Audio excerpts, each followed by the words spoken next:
क्या हाल चाल है दोस्तों। ये है मेरे हाथ में निकॉन D3500 DSLR कैमरा।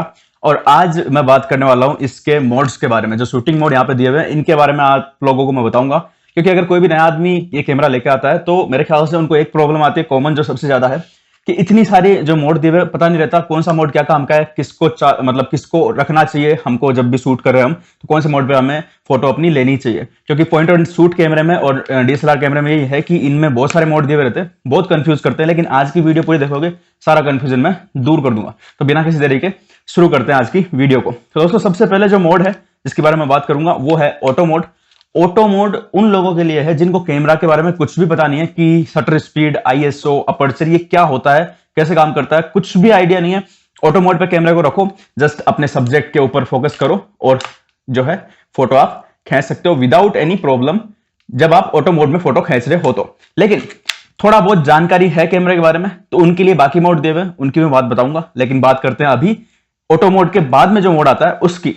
तो इस ऑटो मोड के बाद में जो मोड मिलता है दोस्तों आपको वो है ऑटो मोड विदाउट फ्लैश, यानी कि ये भी ऑटो मोड ही है, बस इसमें फ्लैश नहीं जलेगा। तो जस्ट ये एक डिफरेंस आएगा ऑटो मोड विदाउट फ्लैश में और ऑटो मोड में। उसके बाद बात करें तो अगला जो मोड मिलता है वो आपको, जैसे इसमें एक लेडी हेड पहने हुए दिखेगी, इसकी फोटो दिखेगी, ये है पोर्ट्रेट मोड।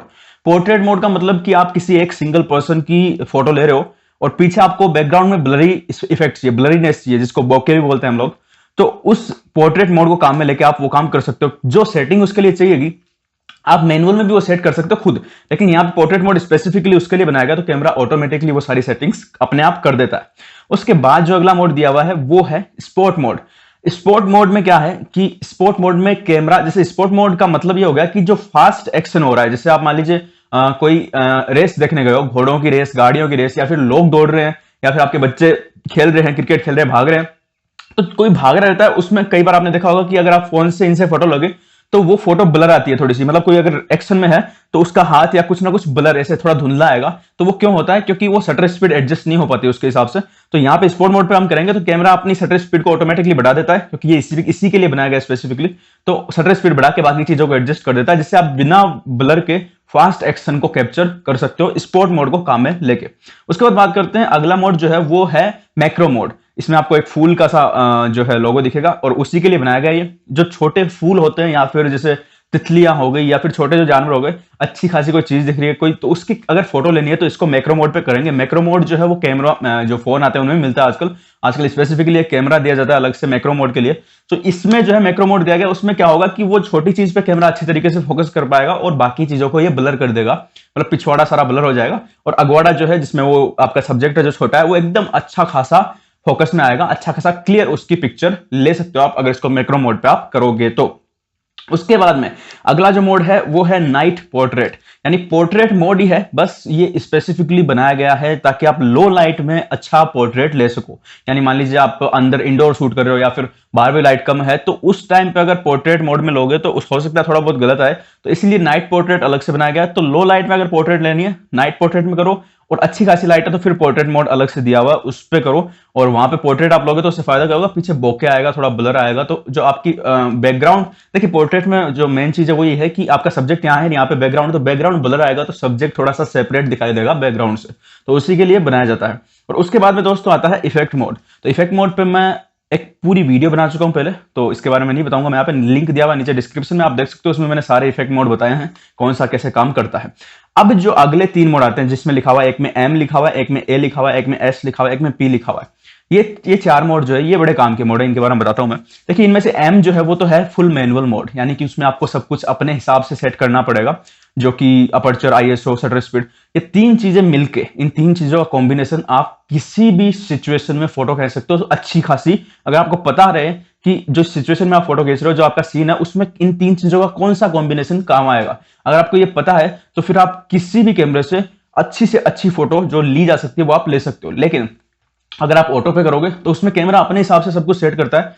कैमरे का दिमाग इंसान जितना नहीं हो सकता, ये आपको भी पता है। तो हो सकता है कैमरा वहां पे उन सीन में अच्छी फोटो ना ले, तो आप सोचो कि आपका कैमरा खराब है। नहीं, कैमरा खराब नहीं है। अगर आप मैनुअल पे लेना सीख जाओगे तो हो सकता है आप कॉम्बिनेशन उन चीजों का अच्छा, मतलब 3 चीजों मैंने बताई, शटर स्पीड, आईएसओ, अपर्चर, उनका कॉम्बिनेशन अगर आप सही से सेट कर देते हो तो किसी भी सीन में कैमरा अच्छी फोटो ले सकेगा। तो ये तो मैनुअल मोड का है, इस पे मैं अलग से वीडियो बनाऊंगा क्योंकि ये तो एक पूरा अलग ही टॉपिक है। इसमें शटर स्पीड, आईएसओ और जो अपर्चर है उनके बारे में बताऊंगा मैं कि कौन से सीन में कैसा सेट करना चाहिए। अगर आपको वो वीडियो देखनी है, आप चाहते हो कि मैं वैसी वीडियो बनाऊं, तो कमेंट जरूर करना। अगर ठीक ठाक लोगों ने कमेंट किया तो मैं जरूर वीडियो बनाऊंगा। उसके बाद बात करते हैं हम ए, जो ए लिखा हुआ उसका मतलब है अपर्चर प्रायोरिटी। अपर्चर प्रायोरिटी का मतलब ये हो गया कि अपर्चर जो है वो मेनली काम आता है कि कितनी लाइट आपके कैमरा में जाएगी। तो आपको, और अगर आपको देसी भाषा में बताऊं मैं, तो अपर्चर काम आता है पीछे बैकग्राउंड ब्लर कितना करना है वो सेट करने में, ठीक है।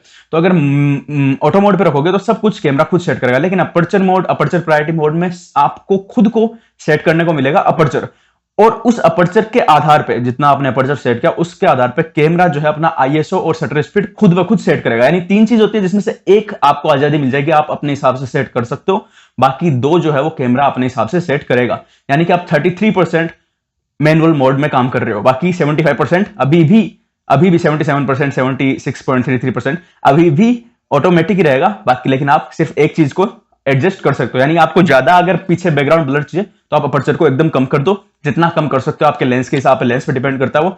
और अगर आपको बैकग्राउंड नहीं ब्लर चाहिए तो अपर्चर आप बढ़ा दो, बाकी चीजों को कैमरा एडजस्ट कर लेगा अपने आप। और एडजस्ट क्या करेगा, क्योंकि अपर्चर जैसे आप कम करोगे ना, ज्यादा करोगे कम करोगे तो लाइट कम ज्यादा आई कैमरे में, तो बाकी चीजों को एडजस्ट करके वो एक बैलेंस बना लेगा। उसके बाद बात करते हैं हम शटर प्रायोरिटी मोड की। तो शटर प्रायोरिटी मोड भी अपर्चर प्रायोरिटी मोड की तरह ही है। अपर्चर प्रायोरिटी मोड में आप अपर्चर सेट कर सकते हो, आईएसओ और शटर स्पीड सेट नहीं कर सकते। शटर प्रायोरिटी मोड में आप शटर स्पीड सेट कर सकते हो, अपर्चर और आईएसओ सेट नहीं कर सकते, वो कैमरा खुद करेगा। शटर स्पीड आप अपने आप सेट कर सकते हो।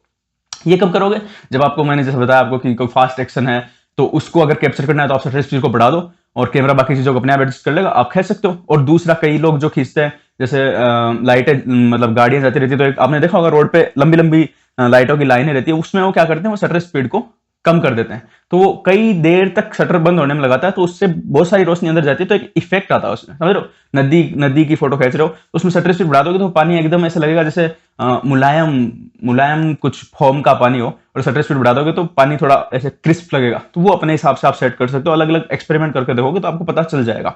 उसके बाद बात करते हैं प्रोग्राम ऑटो, जो शटर प्रायोरिटी के बाद में पी लिखा हुआ था, इसका मतलब है प्रोग्राम्ड ऑटो। इसमें क्या होता है, इसमें ये ऑटो मोड ही है, लगभग ऑटो मोड ही है, लेकिन इसमें आपको लिबर्टी मिलती है क्या, कि आप आईएसओ और अपना फ्लैश और साथ में एक्सपोजर को मैन्युअली सेट कर सकते हो। देखिए, ऑटो मोड में कैमरा आपको कुछ भी सेट करने नहीं देगा अपने आप, लेकिन अगर आप प्रोग्राम ऑटो को काम में लोगे तो उसमें आप आईएसओ, एक्सपोजर और फ्लैश को अपने हिसाब से सेट कर सकते हो, बाकी चीजें सारी कैमरा खुद सेट करेगा। तो सिर्फ ये डिफरेंस है ऑटो में और प्रोग्राम ऑटो में। उसके बाद गाइड आता है, गाइड में तो आपका कैमरा की जो गाइड है वो आपको देखने को मिलेगी। तो दोस्तों, ये थे सारे मोड मैंने बता दिए, और आशा करता हूं, उम्मीद करता हूं कि आपको अब सब कुछ समझ में आ गया होगा, और आप जो भी मोड चाहे उस पर काम में ले सकते हैं, क्योंकि अब आपको पता है कौन सा मोड क्या काम आता है। तो अगर वीडियो अच्छी लगी तो लाइक करो, शेयर करो, सब्सक्राइब नहीं किया सब्सक्राइब करो, क्योंकि ऐसी वीडियो मैं बनाता रहता हूं और ऐसी वीडियो मैं बनाता भी रहूंगा फ्यूचर में भी। तो यही थी आज की वीडियो। जय हिंद, वंदे मातरम।